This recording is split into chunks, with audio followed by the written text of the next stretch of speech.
ಲೋಕಸಭೆಯಲ್ಲಿ ಪ್ರಧಾನಿ ಮೋದಿ ಯುದ್ಧದ ಎಫೆಕ್ಟ್ ಇದ್ರ ಬಗ್ಗೆ ಮಾತನಾಡಿದ್ರು. ಈಗ ರಾಜ್ಯಸಭೆಯಲ್ಲಿ ಮೋದಿ ತಮ್ಮ ಮಾತನ್ನ ಶುರು ಮಾಡಿದ್ದಾರೆ.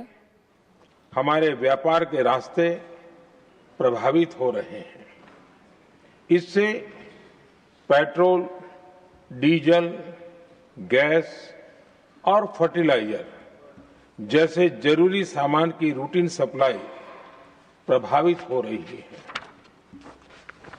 गल्फ देशों में करीब 1 करोड़ भारतीय रहते हैं, वहां काम करते हैं. उनके जीवन और आजीविका की सुरक्षा भी भारत के लिए बहुत बड़ी चिंता है. होर्मुज स्ट्रेट में दुनिया के अनेक जहाज फंसे हैं.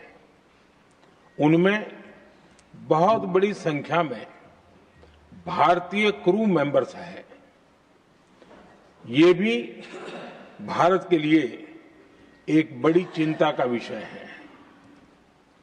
ऐसी विकट परिस्थिति में आवश्यक है कि भारत की संसद के इस उच्च सदन से शांति और संवाद की एकजुट आवाज पूरे विश्व में जाए.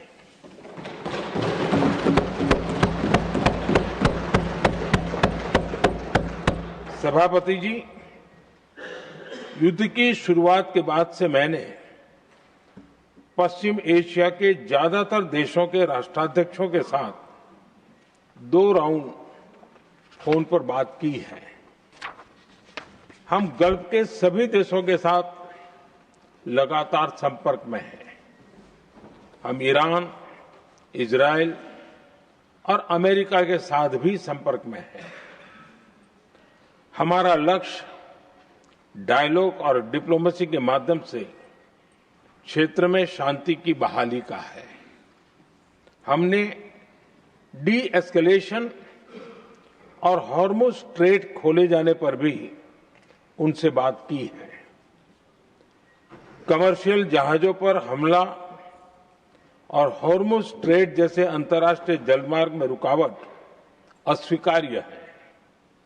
भारत ने नागरिकों पर, सिविल इंफ्रास्ट्रक्चर पर, एनर्जी और ट्रांसपोर्ट से जुड़े इंफ्रास्ट्रक्चर पर हमलों का विरोध किया है.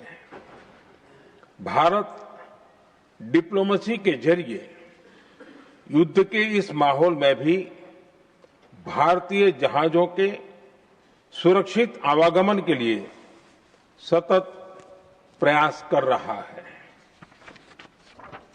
भारत ने इस समस्या के समाधान के लिए संवाद का ही रास्ता सुझाया है.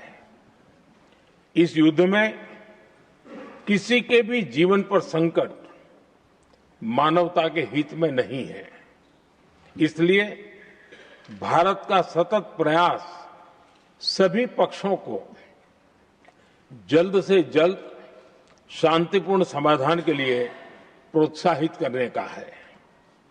सभापति जी, संकट की स्थिति में देश विदेश में भारतीयों की सुरक्षा हमारी बहुत बड़ी प्राथमिकता है.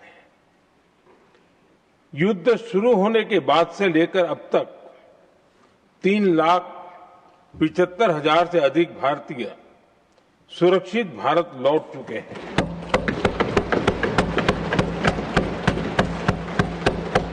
ईरान से ही अभी तक 1,000 से अधिक भारतीय सुरक्षित वापस लौटे हैं. इनमें 700 से अधिक मेडिकल की पढ़ाई करने वाले युवा हैं. हमारी सरकार संकट के इस समय में पूरी संवेदनशीलता से काम कर रही है. सभी देशों ने वहां मौजूद भारतीयों की सुरक्षा का पूरा आश्वासन दिया है.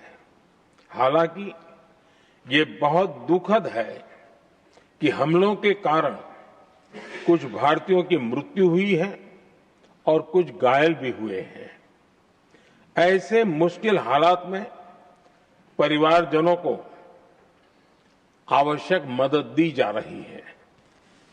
जो घायल हैं उनका बेहतर इलाज सुनिश्चित कराया जा रहा है। सभापति जी, होर्मुज स्ट्रेट विश्व व्यापार के सबसे बड़े रूट्स में से एक है। विशेष तौर पर कच्चे तेल, गैस और फर्टिलाइजर से जुड़ा परिवहन इस क्षेत्र से बहुत बड़ी मात्रा में होता है।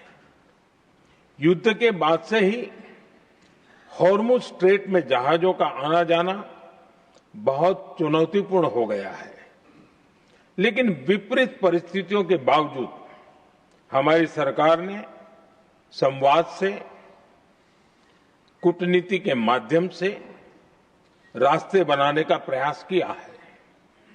प्रयास ये है कि जहां से भी संभव हो वहां से तेल और गैस की सप्लाई भारत पहुंचे। ऐसी हर कोशिश के नतीजे भी देश देख रहा है। बीते कुछ दिनों में दुनिया के अनेक देशों से कच्चा तेल और एलपीजी से भरे जहाज भारत आए हैं।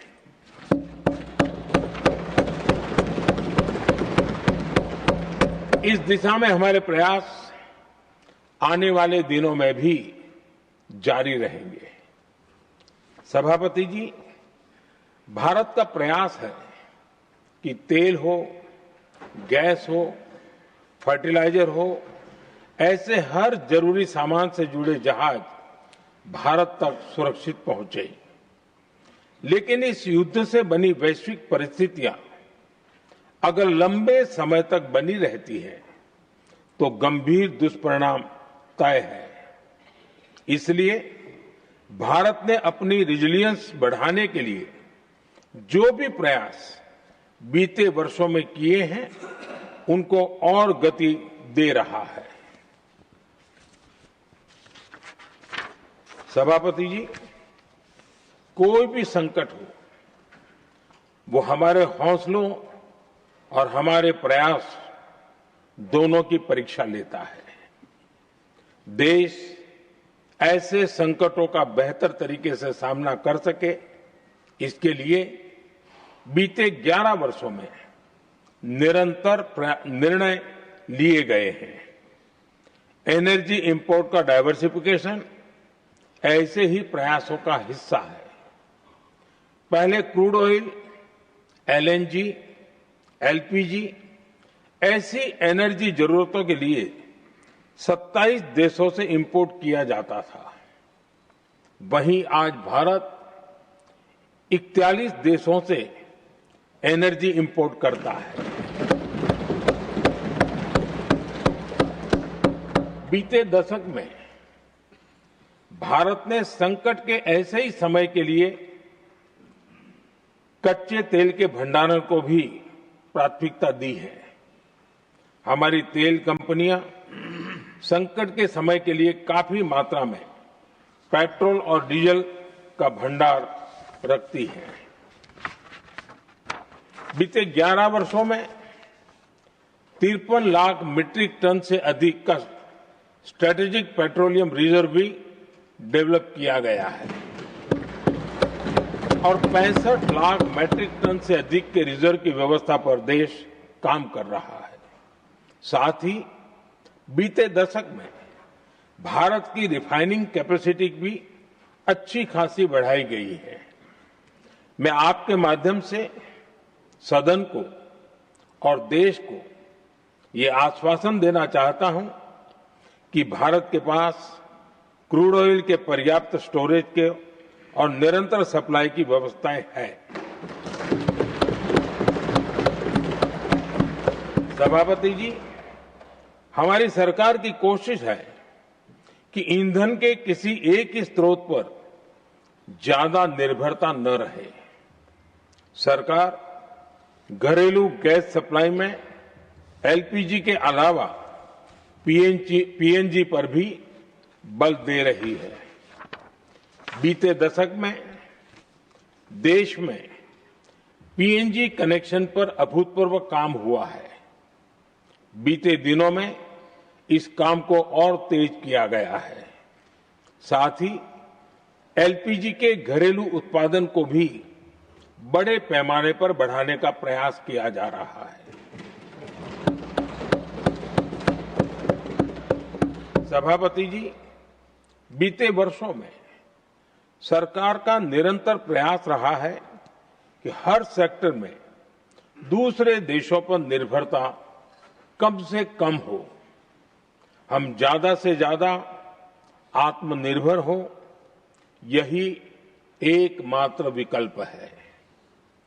जैसे भारत का 90% से अधिक ट्रेड विदेशी जहाजों पर होता है, ये स्थिति किसी भी वैश्विक संकट में भारत की स्थिति को और भी गंभीर बना देती है।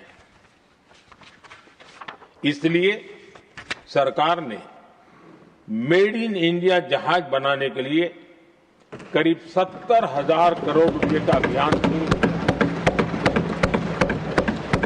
भारत आज ship building, ship breaking, maintenance and overhauling ऐसी हर सुविधा के निर्माण पर तेज गति से काम कर रहा है।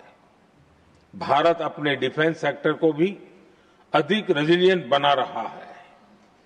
बीते दशक में किए गए प्रयासों से भारत आज अपनी जरूरत के अधिकांश हथियार भारत में ही बना रहा है। ಇವತ್ತು ರಾಜ್ಯಸಭೆಯಲ್ಲಿ ಪ್ರಧಾನಿ ಮೋದಿ ಯುದ್ಧದ ಕಾರಣದಿಂದಾಗಿ ಭಾರತದಲ್ಲಾಗಿರುವಂತಹ ಸಂಕಷ್ಟ ಜೊತೆಗೆ ಅದನ್ನು ಹೇಗೆ ಅದರಿಂದ ನಾವು ಹೊರಬರಬೇಕು ಅನ್ನುವಂಥ ನಿಟ್ಟಿನಲ್ಲಿ ಯಾವ್ಯಾವ ಉದ್ದೇಶ ಹೊಂದಿದ್ದೀವಿ ಅನ್ನುವಂಥ ವಿಚಾರವನ್ನು ಹೇಳ್ತಾ ಇದ್ದಾರೆ. ಆಮೇಲೆ ಈ ನೌಕೆಯಾನಕ್ಕೆ ಸಂಬಂಧಪಟ್ಟ ಹಾಗೆ ಅಥವಾ ಈ ಶಿಪ್ ಬಿಲ್ಡಿಂಗಿಗೆಲ್ಲ ಸಂಬಂಧಪಟ್ಟ ಹಾಗೆ ದೇಶದ ಪ್ರಗತಿ ಹೇಗಿದೆ ಅನ್ನುವಂಥದ್ದನ್ನು ವಿವರಿಸುವಂಥ ಪ್ರಯತ್ನದಲ್ಲಿ ಸದ್ಯ ಪ್ರಧಾನಿ ಇದ್ದಾರೆ ರಾಜ್ಯಸಭೆಯಲ್ಲಿ ಉತ್ತರ ಕೊಡುವಂಥ ಸಂದರ್ಭದಲ್ಲಿ. विदेशी निर्भरता को कम करने के लिए